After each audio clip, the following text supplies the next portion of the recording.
Thank you for listening to Depictions Media Radio.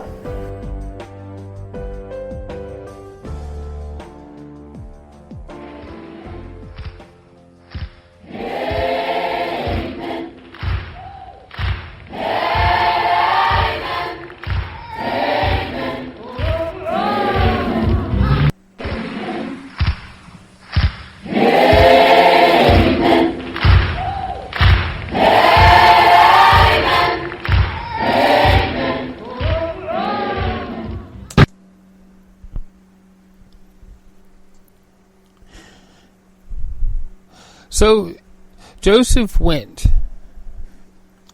also went up to the town of Nazareth in Galilee, to Judea, to Bethlehem, the town of David, because he belonged to the house and the line of David. He went to register with Mary, who was pledged to be married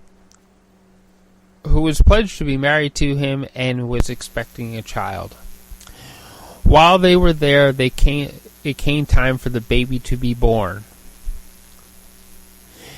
And she gave birth to the firstborn son. She wrapped him in clothes and placed him in the manger because there was no guest room available for them. And welcome back. This is Advent Sunday number 4. And we're not quite completely to the birth, but this is the 4th Sunday, and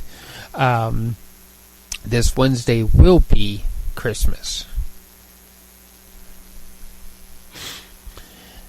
So,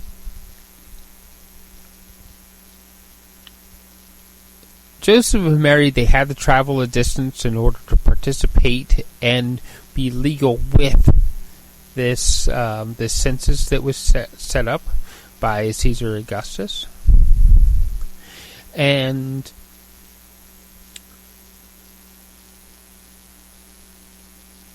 it was also the first census that took place while Quirinius was the governor of Syria. Because, hey, we're in Syria. How about that?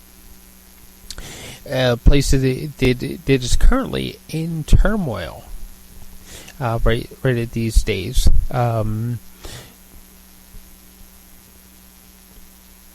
It's in a state of war right now, Syria. So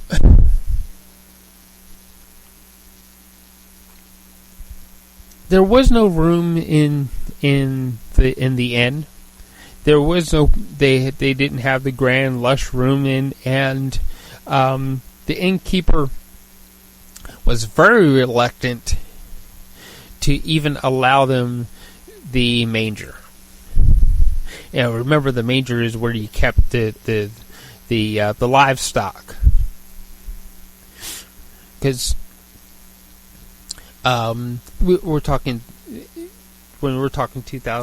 2,000 years ago, and you're on the outskirts of town. Of course, there was livestock to be kept, and the main mode of transportation was either going to be something like a mule or a camel. We are in the Middle East. More than likely, I think in Syria, we're going to be closer to the mule. So,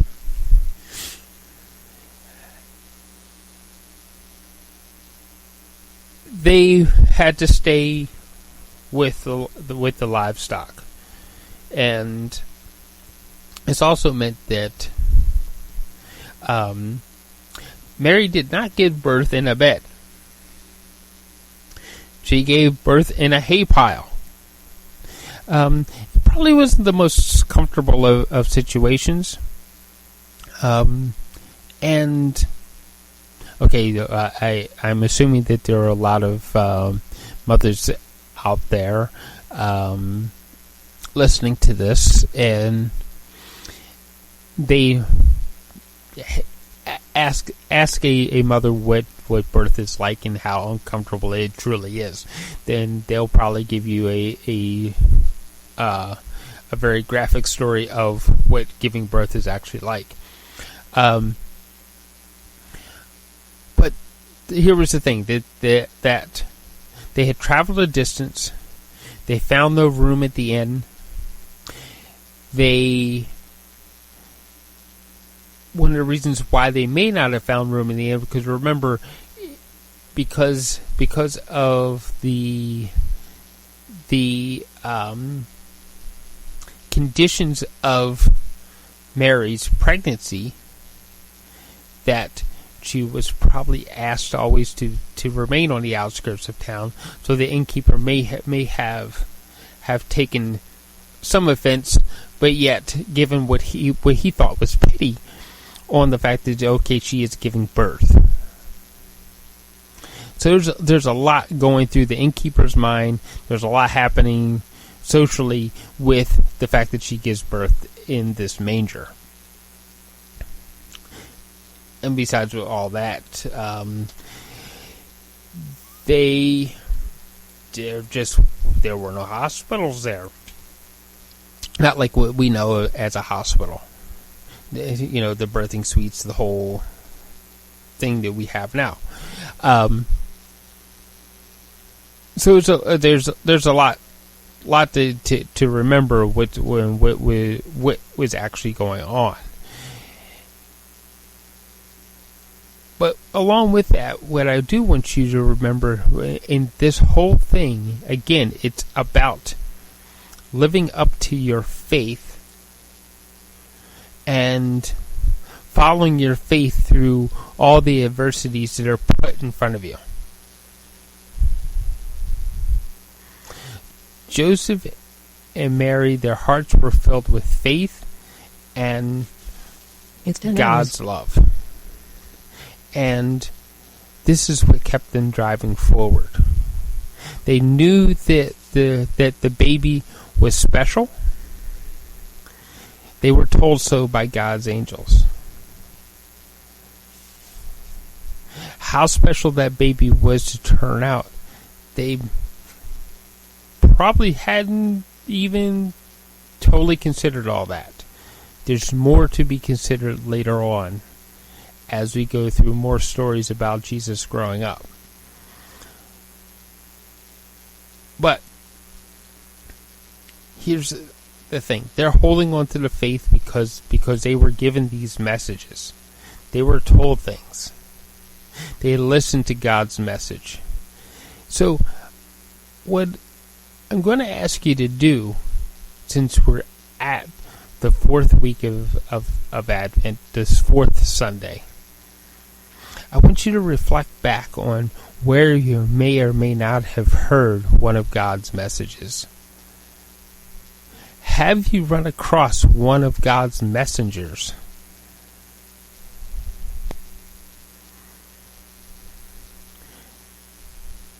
You might have.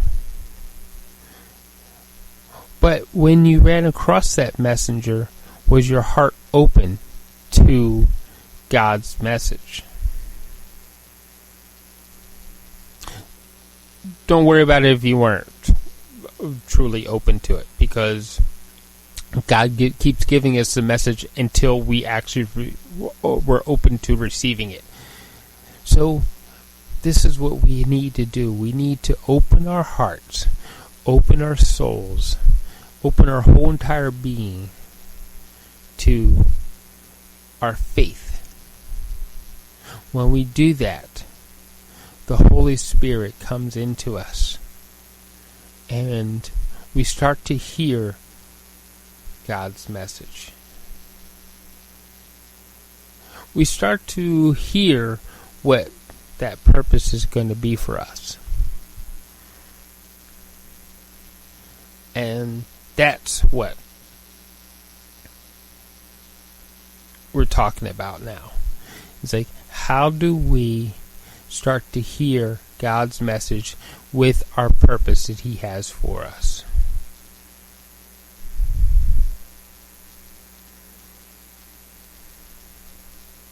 Because this whole entire story isn't about the fact that Mary might have gotten pregnant before she was actually married to Joseph.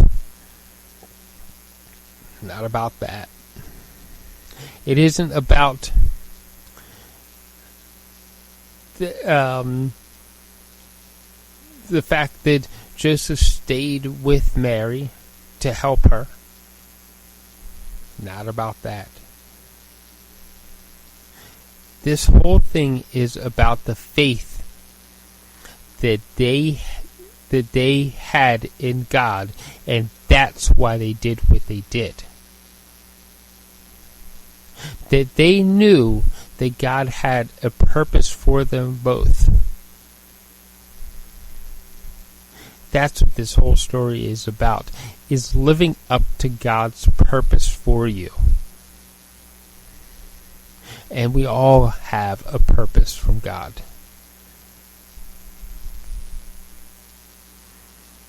My purpose right now, is to actually broadcast to everyone listening, willing to listen right now, about love, about faith, about God and how much He loves us and how everlasting, endless, infinite that love actually is.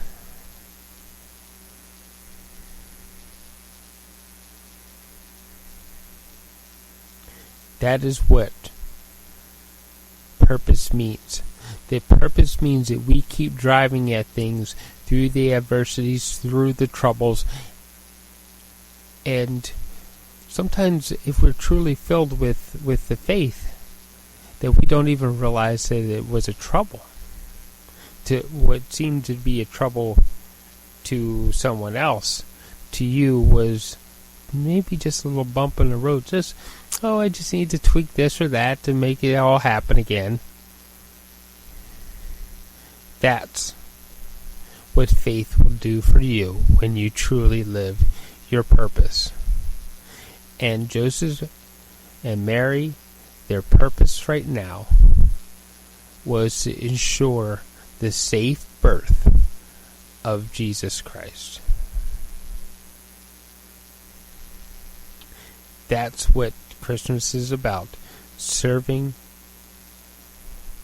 our purpose with love for God. So, in a couple days, it will truly be Christmas, and join in on something and be festive. Join in with your family with love and joy and all those things, and hopefully this season we will see the end to a lot of other things happening in our world, because love will conquer it all. Thank you for listening to the Advent series, and thank you for listening to Sunday Offering.